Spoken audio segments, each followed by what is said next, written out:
আমরা সকলে অবগত আছি, আজকে কি বলেন তো 14ই ফেব্রুয়ারি একটা দিবস পালন করে না বর্তমান যুবক যুবতী, স্কুল কলেজ ইউনিভার্সিটি যত রকমের যুবক যুবতীর যুগল যাতে বলা কাপল আছে না।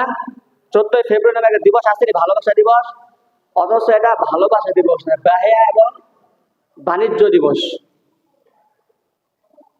আমি সংক্ষেপে 4-5 মিনিটের মধ্যে একটা ইতিহাস বলবো। 14ই ফেব্রুয়ারি সবাই শুনে রাখেন, ভালো করে শুনবেন। অনেকে হয়তো জানেন, যারা পত্রিকা পড়েন, যারা পেপার পত্রিকা পড়েন, তারা হয়তো অনেকে জানেন বা জানলেও পুরোপুরি জানেন না। আমি সংক্ষেপে ইতিহাসটা বলবো, কোত্থেকে ইতিহাসটা আসছে। যিশু খ্রিস্টের জন্মের 4র্থ বছর আগে, মানে 4র্থ শতাব্দীতে পৌত্তলিক কিছু পূজারী ছিল। তারা কি করত? তারা পূজা করত, তাদের বিভিন্ন দেবদেবী ছিল। তাদের সমাজে তাদের এই দেবদেবীর নামে অনেকেই অনেক রকম উৎসব করত, অনুষ্ঠান করত। এরকম তাদের একটা দেবদেবী মানে দেবী ছিল বা দেব ছিল আর কি, যারা দেবতা ছিল। এরকম তাদের একটা দেবতা ছিল, দেবতার নাম হলো আপনার লুপার কালিয়া। দেবতার নাম কি? লুপার কালিয়া। তারা এই দেবতার নামে একটা উৎসব করত, এই দেবতার নামে একটা উৎসব করত।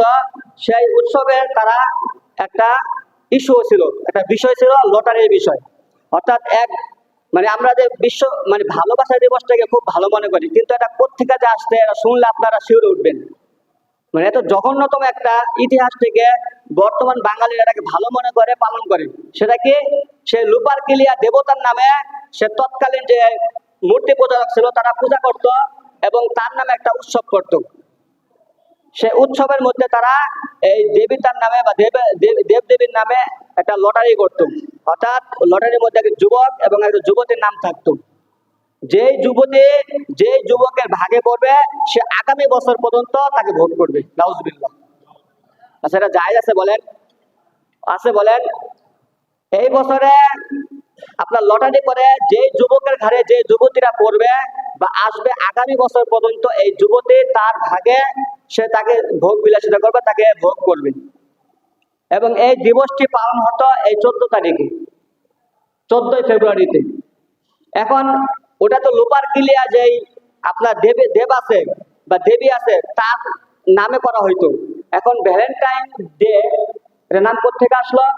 এই নামটা আসতে হলো এরকম শত বছর দিন যায় রাত যায়, এরকম চলতে যখন 476 খ্রিস্টাব্দ হলো, 476 বছর পর আপনার পোপ জেলিয়াস, একজন পোপের নাম ছিল জেলিয়াস, সেই পোপ জেলিয়াস বললো যে এই দিবসটাকে একটা নাম দেওয়া দরকার।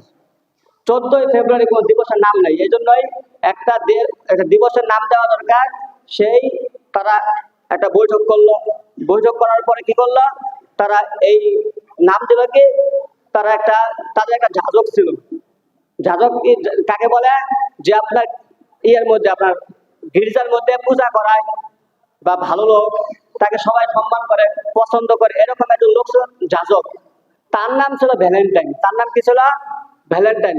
যেহেতু তারা সকলেই এই লোকটাকে পছন্দ করে, ভালোবাসে, এই জন্য তার নামে এই দিবসটিকে পালন করার পরে তার দিবসটির নাম হলো কি ভ্যালেন্টাইন ডে। এখন আসেন, এই ভ্যালেন্টাইন ডে ভালোবাসা দিবস কোথেকে আসলো?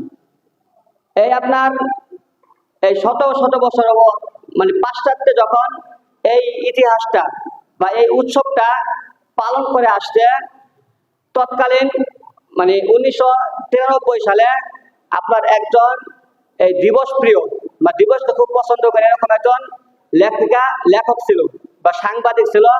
তার নাম হলো আপনার শফিক রেহমান। তার নাম কি? বাংলাদেশ পত্রিকা, তার নাম হলো শফিক রেহমান।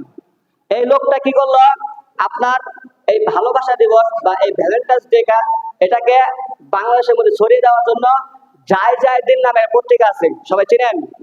যায় দিন নামে একটা পত্রিকা আছে, সেই পত্রিকায় সে একটা বিবৃতি দিল যে নতুন একটা দিবস বাংলাদেশে আসছে, সেটার নাম কি ভ্যালেন্টাইন্স ডে। সে একটু চালাকি করে ভ্যালেন্টাইন্স, যারা শিক্ষিত লোক আছে তারা বুঝবে এটা ভালো নাম না, একটু খ্রিস্টানদের নাম, এটা কিভাবে একটা উৎসব হইতে পারে বাঙালিদের মুসলমানদের। এই জন্য সে চালাকি করে কি করলো, সে এই ভ্যালেন্টাইন্স ডে নাম বাদ দিয়া সে দিল বিশ্ব ভালোবাসা দিবস। দেখছেন মুসলমানদের কি কত বড় ক্ষতি করলো। কে করলো মূলত এটা? এই শফিক রেহমান নামক একটা লোক। এগুলো কিন্তু আমি বানায় বলতেছি না, এগুলা নয়া দিগন্ত, দৈনিক নয়া দিগন্ত নামে একটা পত্রিকা আছে, চিনেন সবাই? এই দৈনিক নয়া দিগন্তে পত্রিকা 2005 সনের ফেব্রুয়ারি মাসে যেই পত্রিকাটা বের হয়েছে কোন একদিন, সেই পত্রিকার কথা। এবং এইটা আবার পুনরায় ছাপাইছে আল কারিম জেনারেল হাসপাতালের যেই মাসিক একটা পত্রিকা আছে, সেই পত্রিকায় 2017 সালে ফেব্রুয়ারি মাসের মাসিক পত্রিকার মধ্যে এটা ছাপাইছে। দেখেন এই আমরা যে ভালোবাসা দিবসটা পালন করি, এটা কত বড় জঘন্যতম একটা ইতিহাস। এই বর্তমান যুবক যুবতী এই সমস্ত দিবসগুলো পালন করে আসছে। তাহলে এই ইতিহাসটা শোনার পরে কি আমরা এই দিবসটা পালন করতে রাজি আছি? বলেন সকলে জোরে বলেন, রাজি আছি? আল্লাহ তাআলা আমাদের সকলকে এই সমস্ত দিবস বা এই সমস্ত ফাতনা ফাসাদ থেকে হেফাজত করার তৌফিক দান, হেফাজত করেন। সবাই বলেন আমিন।